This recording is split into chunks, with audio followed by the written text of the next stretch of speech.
I want to return to the budget, which, as I recall, was the point of this. You're the first one. Was the point of this hearing. Start it off. We're starting. Okay, yeah.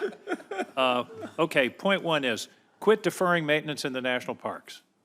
The budget that you proposed, I'm happy you proposed it, but it's $2.8 billion for $400 billion worth of assets.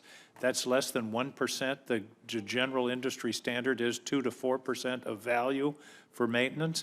We went through a lot of effort, time, struggle to pass the bipartisan Great American Outdoors Act, a big part of which was to tackle deferred maintenance.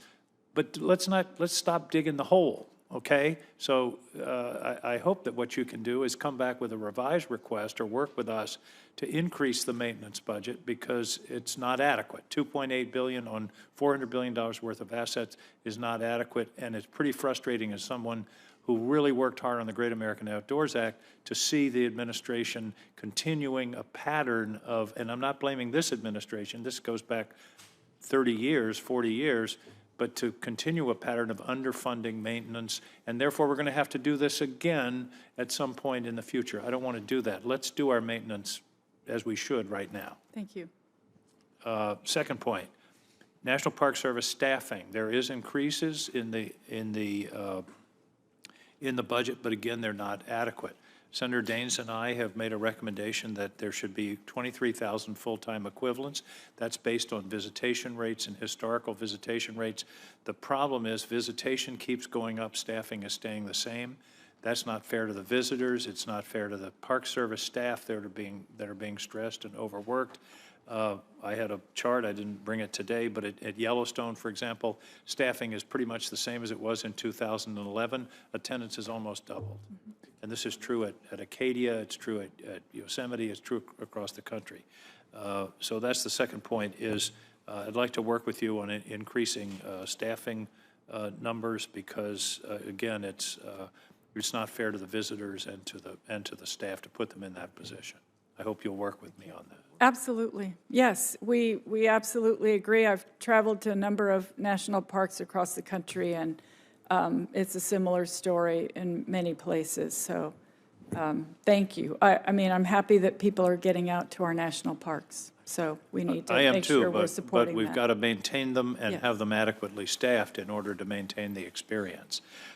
Final point, following the leadership of my other colleagues, I'm going to depart from the budget for a minute. Offshore wind is an enormously important potential energy source.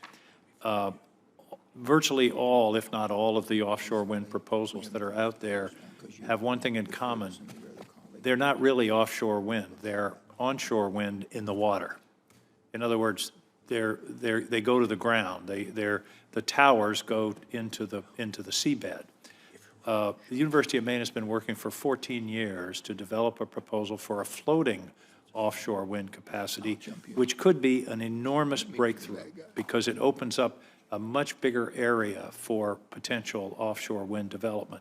They have a proposal in that they've been working with the Department of Energy on for many years. Department of Energy has made a significant investment.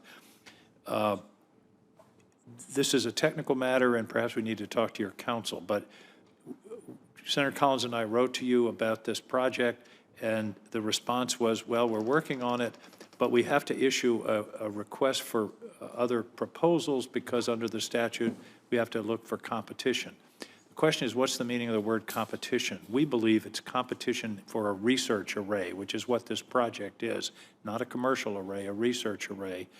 And we hope that that can be expedited. This is I believe, one of the most important energy independence, clean energy projects in the country or in the world, because offshore wind that is on a floating platform would be an enormous breakthrough.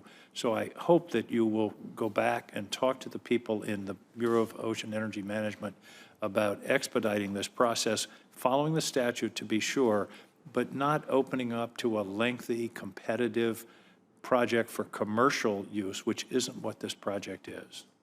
Understand. Thank you, Senator.